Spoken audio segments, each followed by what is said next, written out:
obviously, Now watch this surgical dismemberment of the unborn can save a woman's life. Kick me out. Obviously, that's a possibility.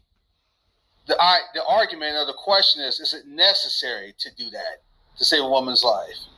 And the answer is no.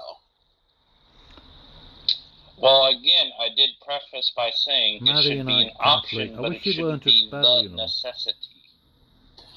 It should be an option to purposefully kill a baby by D&E abortion, ripping off arms and legs, or by using a pill to kill it on purpose. That should be an option when it's not necessary to do so. I mean, if it is to save the life of the mother, then yes. If it's not necessary to do so. If it's not necessary to do so, then why should it be allowed? Okay, so William, I'm going to give you a direct example of the mother's going to die. That is just proven beyond doubt. You know what these people to be just categorical bullshit. Okay, so my sister, let's see, 21 years, almost 20, coming up on 21 years ago, was pregnant with my her youngest in the USA? son. Do they ever ask themselves that? Every doctor they went to see told her that there was an extraordinarily high probability that she was going to die. And all of them, they went to multiple specialists. My brother-in-law is very wealthy. They flew all over the country, got all these second opinions, yada, yada, yada. And they all told my sister and brother-in-law that she needed to have an abortion or she was going to die. No way the child was going to survive whatsoever, right? Oh, it told you. And anyway, my mom and I went to Houston and stayed with her for like almost 7 months of the pregnancy and helped with the other kids and all that kind of stuff because she was basically on bed rest the whole time. Mm-hmm. She ended up having C-section. We took him to term, had a C-section. My nephew survived. He is now about almost to be turned 21. He is a National Merit Scholar, is about to graduate in 3 years from college, just finished taking the LSAT, and got a high enough LSAT score to be accepted to Harvard, Yale, any of the top law schools.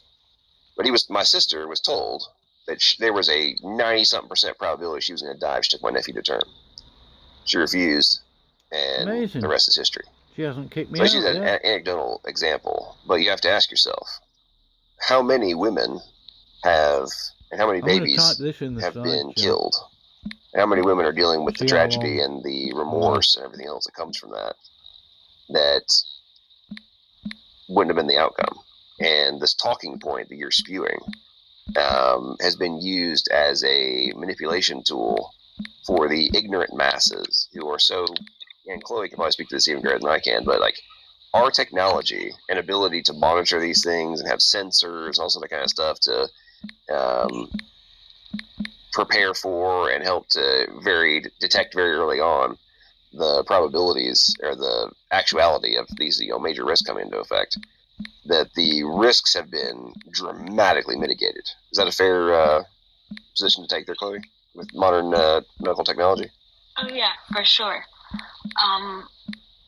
There is tests that can be done in the womb. They can go in at a certain gestation in pregnancy and take amniotic fluid from the uterus without harming the baby and test the amniotic fluid for certain things.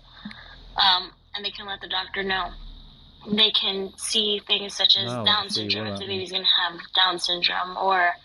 Obviously, I'm being a little bit provocative. Really, anything from what I've seen under my internship. But I am stating a fact that... But none to the fact that a doctor, an OBGYN, would have to absolutely prescribe abortion, or else the mother will die. Margaret Sanger, or even to the point where like they can remove a quote unquote fetus from the uterus, perform surgery, and put it back in. I mean, like the stuff that's being or do surgery in utero. I mean, it's astonishing what is possible now, and that just continues to get better. That technology continues to get better and better, and it just like the argument that defended abortion for a long time about like the whole viability talking point. Well, the definition of viability and the time frame that entails has just gotten shorter and shorter and shorter. And again, as our technology gets better and better, that those survivability rates are going to get shorter. In terms of gestation period, Gavin, going to get shorter and shorter. So, William, if he's a member at of this what room here, timeline point would, if it's a baby is survivable, can survive outside of the womb, at what point does the protection evaporate for you? Could you reword the question? I'm sorry. Okay, so if the current record, I believe, is 21 weeks, 13 days.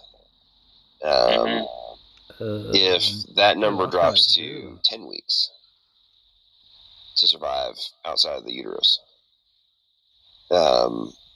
should that be protected as a life form?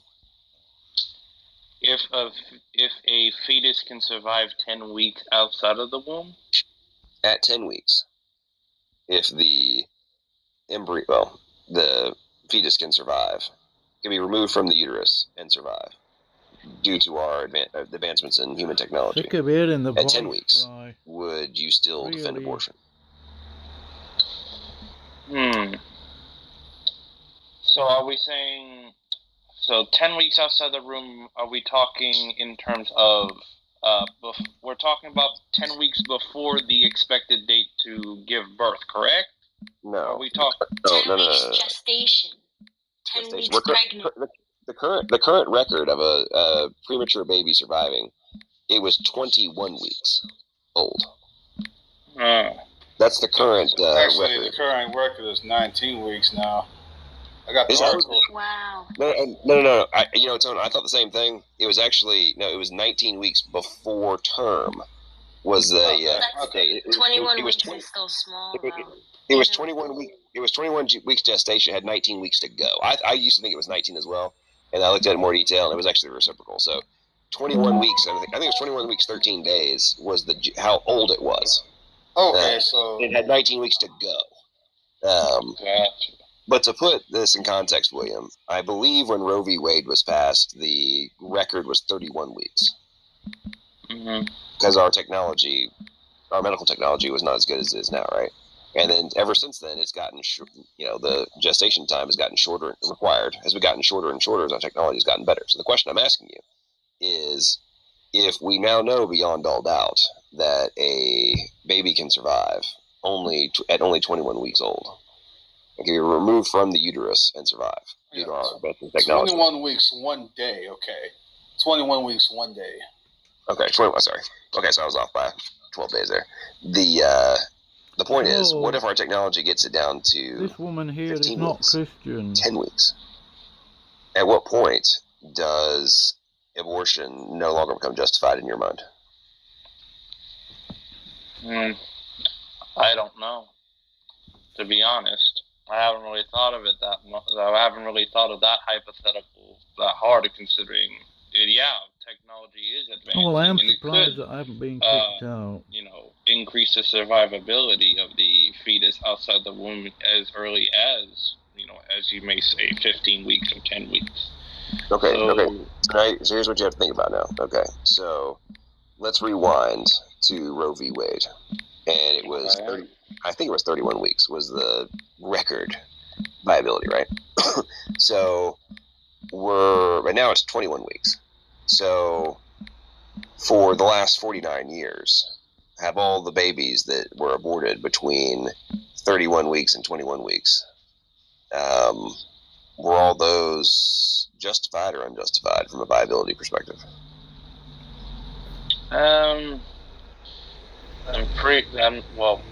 I think that would be more case by case.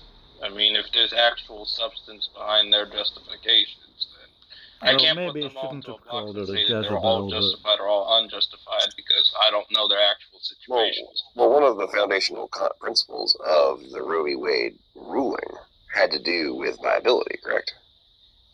I believe so, yes. Okay, so if Roe v. Wade was founded on a viability argument, one of the fundamental components was a viability argument, but that has been proven beyond doubt to not be the correct deal, but we have not been following the reduction in viability every time a new record is set. Oh, wait, well, that's where the cutoff should be, right? That's not the position that's taken by the pro-choice advocates, is it? No, it isn't. Okay, so is something alive and considered protected after it leaves the womb? What claim am I making, really? Yes. What I would assume so. As long as it can have some form Catholics of... are not Christian. Not so only obvious. Viability, but also this some isn't form a false of... claim here. Well, I mean, if we're talking just viability, Catholic being able to be outside the womb, got abortion legalized. Primarily on viability, then yes.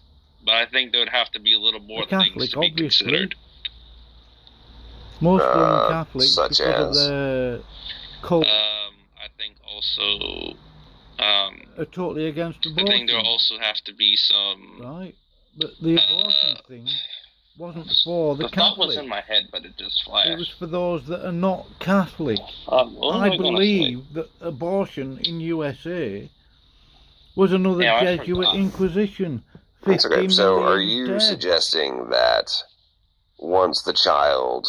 I'm talking about the current law. Are you suggesting that once the child leaves the mother's womb via C-section or normal vaginal birth, even the Muslims, are you suggesting that that child is not immediately protected by law and considered a living being? Could go and get the baby. Well, I think once it does leave the womb or goes out through a C-section, I do believe that they would be protected because according to the I believe it is according to the 14th Amendment, they say that all persons born in the United States are granted to the equal protection or the equal protections.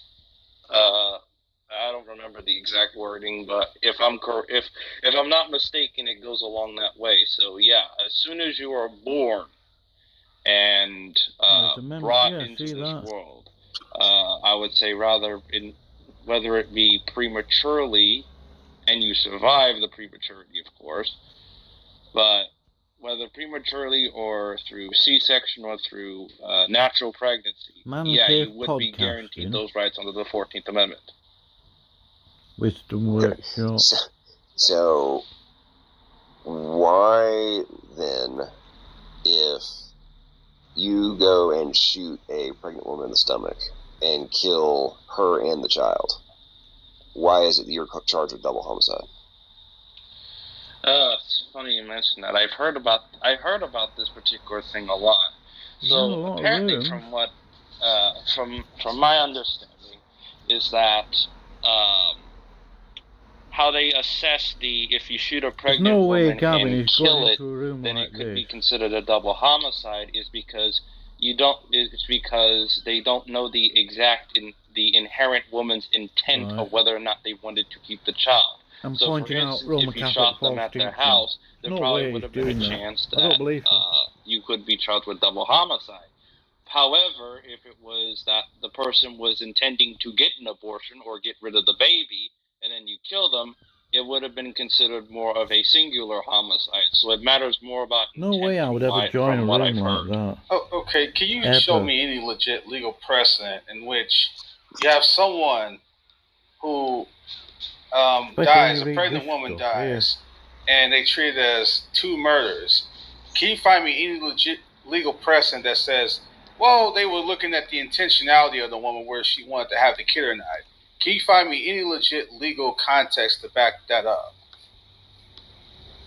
It's not like they're going to get detectives and say, hey, does she want to have this kid? Yeah, and that's not going to happen. So, come on, dude. Even so, let's say she did have a scheduled abortion and whatever.